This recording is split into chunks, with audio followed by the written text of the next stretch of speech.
Afternoon student. आपण सायन्सचा lesson number 5 inside the atom. Atom म्हणजे काय, मॉलिक्यूल म्हणजे काय, कंपाऊंड म्हणजे काय, हे पॉईंट आपण मागच्या तासाला पाहिले आहेत. त्यामध्ये आपण डाल्टन्स ॲटॉमिक थेअरी ही पाहिली आहे.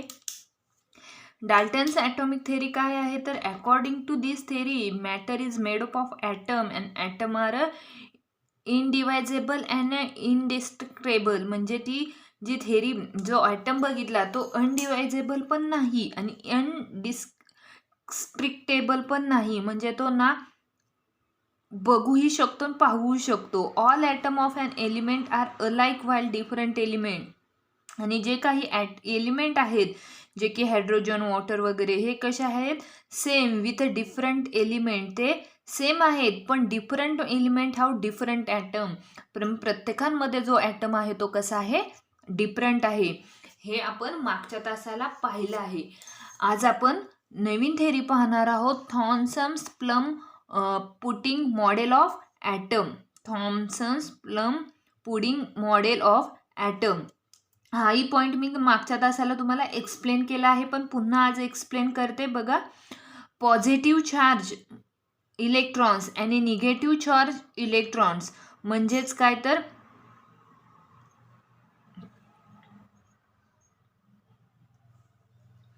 जे की तुमचे कॅथॉड आणि ॲनायन असतात.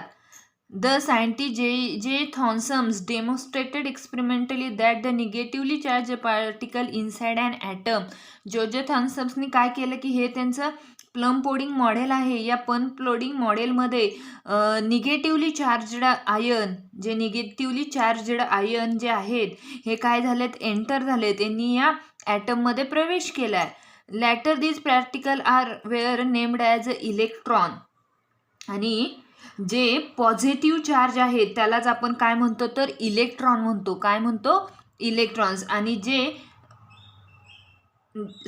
निगेटिव्ह चार्ज आहे त्याला आपण इलेक्ट्रॉन म्हणतो आणि जे पॉझिटिव्ह चार्ज आहे त्याला आपण काय म्हणतो, प्रोटॉन म्हणतो.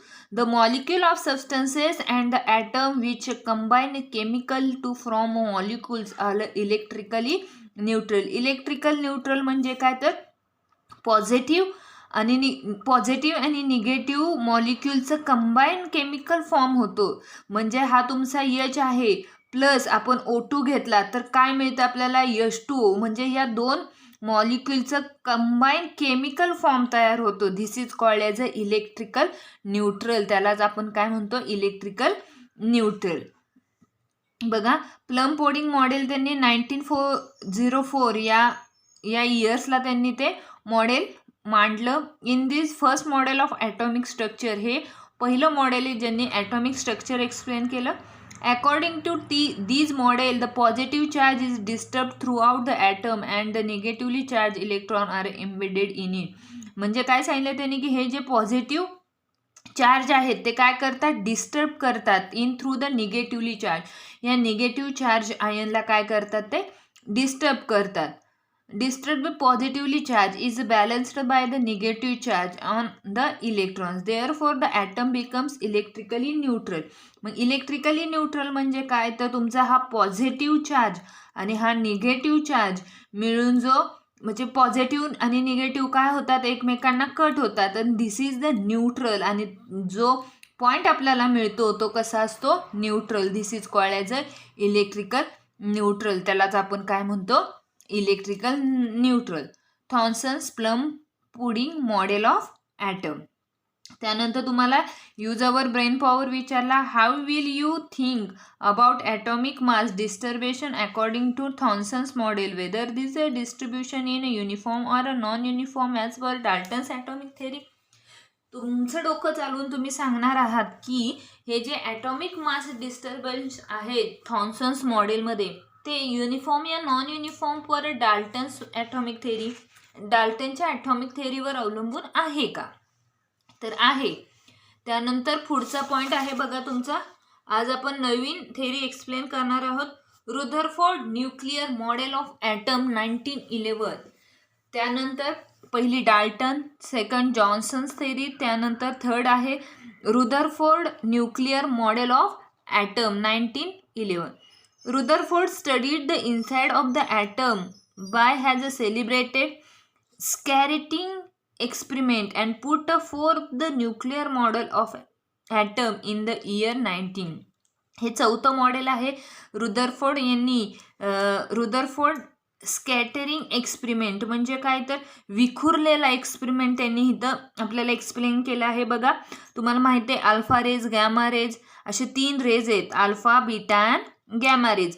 तर हे एक आपलं पार्टिकल आहे. या पार्टिकलमध्ये कोणते रेज आहेत तर अल्फा पार्टिकल इमिटर. काय आहे? अल्फा पार्टिकल इमिटर म्हणजे या रेजमधून अल्फा पार्टिकल्स बाहेर पडतात.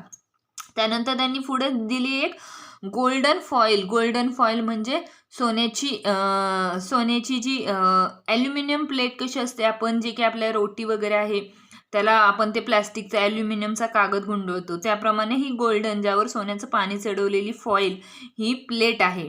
आणि साईडला आहे ती फ्लुरोसंट स्किन म्हणजे चमकणारी स्किन दाखवली. आणि स्लाइट म्हणजे इथून त्यांनी काय केलं, एक जागा मोकळी सोडली. त्यांनी असं एक्सप्लेन केलं की हे जे अल्फा पार्टिकल्स आहेत ते काय होतात की through in a golden foil, ते गोल्डन फॉईलवर पडतात आणि त्या गोल्डन फॉईलवरून त्यांचं जे रिफ्लेक्टेड आहे ते काय होतं, या फ्लुरोसंट स्क्रीनवरती पडतं. बट असे पण काही रेज आहेत जे की गोल्डन फॉईलपर्यंत जातात आणि ते पुन्हा कुठे रिफ्लेक्ट होतात, त्याच्या विरुद्ध दिशेला ते काय होतात, रिफ्लेक्ट होतात. Let's see. Rutherford took a very thin golden foil, thickness 10⁻⁻⁴ millimetre म्हणजे ते किती थिन, लहान आहे. And bombarded it with a positively charge alpha particles embedded by the radio active element. आणि एका साईडला त्यांनी रेडिओ ॲक्टिव्ह एलिमेंट अल्फा हा घेतला आहे. He observe the path of alpha particle by means of a fluorescent screen around a gold foil. आणि या gold फॉईलच्या साईडने त्यांनी काय केले, फ्लुरोसंट स्किन लावली. It was expected that the alpha particles would get reflected from the gold foil if the positively charged mass were evenly disturbed inside the atom. आणि ते काय करतात तर हे अल्फा रेज जे आहेत ते काय करतात, रिफ्लेक्ट करतात फ्रॉम द गोल्ड फॉईल. या गोल्ड फॉईलवरती काय करतात, रिफ्लेक्ट करतात. इफ द पॉझिटिव्हली चार्ज, कशाने रिफ्लेक्ट करतात तर positively charge, mass were evenly disturb inside the atom. आणि हे जे त्याचं मास आहे ते त्या ॲटमला काय करतंय, डिस्टर्ब करते. Unexpectedly most of the alpha particle want strength through the foil. बहुतेक असे जे अल्फा पार्टिकल्स आहेत ते काय जातात तर मोस्ट ऑफली स्ट्रेट लाईन, सरळ जातात, थ्रू इन अ फॉईल, एक सरळ जाऊन त्या गोल्ड फॉईलला थ्रू होतात. A small number of alpha particles get deflected from the original path through a small angle. A still smaller number of alpha particle get deflected throughout a large angle. And बघा, तर त्यातले काही जे alpha particles आहेत छोटे ते काय होतात, स्ट्रेट जातात आणि रिफ्लेक्ट करतात. मग रिफ्लेक्ट केल्यानंतर काहींचा अँगल मोठा होतो तर काहीचे अँगल काय होतात, छोटे होतात. Throughout a large angle, मोठ्या कोनात विचलन होते किंवा still a smaller number of alpha किंवा लहान अँगलमध्ये. सस्पेन्शली one alpha particle out of 20,000 bounded back in the direction opposite to the original path. पण काही अल्फा पार्टिकल हे काय आहेत तर बॉन्स्टेड बॅक आहेत into the direction of opposite, या ओरिजिनल पाथपर्यंत जातात पण ते पुन्हा रिव्हर्स त्याच जागे 20,000च्या बाउंडेडमध्ये ते पुन्हा आहे त्या डायरेक्शननी काय होतात, ओरिजिनल पाथमध्ये येतात. The large number of the alpha particles that went straight through the foil indicates that there was no obstacle in their path. म्हणजे काय होतात की हे जातात आणि रिटर्न येतात म्हणजे तिथं ऑब्स्टिकल तयार होत नाही. It means that there must be mainly an empty space inside the atom in the solid gold foil. म्हणजेच काय तर तिथं एक मोकळी जागा आहे इनसाइड द ॲटम, ॲटममध्ये एक मोकळी जागा आहे. In the solid fuel gold fuel, आणि तिथं काय आहे तर ही सॉलिडची गोल्ड फ्यूल आहे. The smaller number of alpha particles that get deflected through a small or a big angle must have faced on a obstacle in their path. बघा, तर त्यांनी काय सांगितलं, हे रुदरफोर्ड न्यूक्लिअर ॲटॉमिक मॉडेल आहे. यामध्ये त्यांनी हा आपल्याला एक ॲटम दाखवला आहे. या ॲटममध्ये काही इलेक्ट्रॉन्स आहेत आणि मध्येच काय आहे तर एक न्यूक्लियस आहे, म्हणजे एक प्रोटॉनसुद्धा आहे. त्यामध्ये जे काही रेज येणार आहेत, जे काही अल्फा रेज येणार आहेत ते काय आहेत तर सरळ जातात. इलेक्ट्रॉन्सला सुद्धा छेद होऊन ते काय जातात, सरळ जातात. पण एखादा अल्फा पार्टिकल जर न्यूक्लियसवर पडला तर तो काय होतो, रिफ्लेक्ट होतो, म्हणजे त्या अँगलमध्ये ट्रान्सलेट होतो किंवा तो अँगलमध्ये आपल्याला पाहायला मिळतो किंवा स्ट्रेट लाईनमध्ये सुद्धा आपण पाहू शकतो. Must have faced on obstacle in their path. It means that the positively charged and heavy part causing obstruction would be in the center of atom. म्हणजे काय तर काही जे पॉझिटिव्हली ॲटम आहेत ते काय होतात, जर या न्यूक्लियसच्या चार्जवरती इन सेंटरलाच न्यूक्लियसवरती पडल्यानंतर ते रिफ्लेक्ट होतात. and causing obstruction would be in the center of atom. From this Rutherford put forth a nuclear model for as follows. आणि त्यांनी याप्रमाणे हा न्यूक्लिअर ॲटॉमिक मॉडेलचं एक्सप्लेनेशन दिलं. मग त्यांनी त्यावर काय ॲडव्हान्टेजेस सांगितले बघा. There is a positively charged nucleus at a centre of an atom, जे आपण डायग्राममध्ये बघितलं, पॉझिटिव्हली चार्ज असलेला न्यूक्लियस प्रेझेंट आहे इन ॲटममध्ये. Almost the entire mass of the atom is a concentrated in the nucleus. आणि जो ॲटम आहे त्याचं मास हे कॉन्सन्ट्रेटेड आहे इन न्यूक्लियसमध्ये.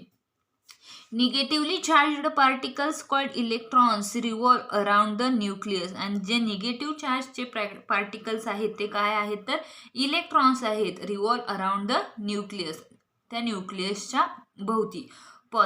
आपण सांगितलंय निगेटिव्ह चार्जला काय आहे इलेक्ट्रॉन्स आणि पॉझिटिव्हला काय आहे तर protons. The total negative charge on all the electron is equal to the positive charge on the nucleus. बघा, जे सगळे काही निगेटिव्ह चार्ज आहेत ते काय आहेत, all the electrons is equal to the positive charge on the nucleus. ते जे पॉझिटिव्ह चार्ज ऑफ न्यूक्लियस आहेत त्याबरोबर इक्वल आहेत.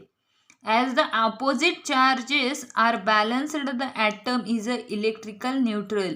म्हणजेच काय आपण बघितलं, थॉम्सन्सच्या मध्ये जे पॉझिटिव्ह आहेत ते इक्वल आहेत निगेटिव्ह, म्हणजे हे काय झाले आपले न्यूट्रल झाले. काय आहेत neutral. There is an empty space between the revolving electron and the atomic nucleus. आणि या ॲटॉमिकमध्ये काही स्पेस आहे, space between revolving electron and the atomic number. यामध्ये काही इलेक्ट्रॉन पण आहेत आणि काही ॲटॉमिक नंबर आहेत ते यामध्ये या ॲटममध्ये प्रेझेंट आहेत. म्हणजे मग ह्यांनी हे ॲडव्हान्टेजेस सांगितले, हे इलेक्ट्रॉन्स आहेत, न्यूक्लियस आहेत, ते ॲटॉमिक मॉडेलमधून कसे पास झाले किंवा कसं आहे हे.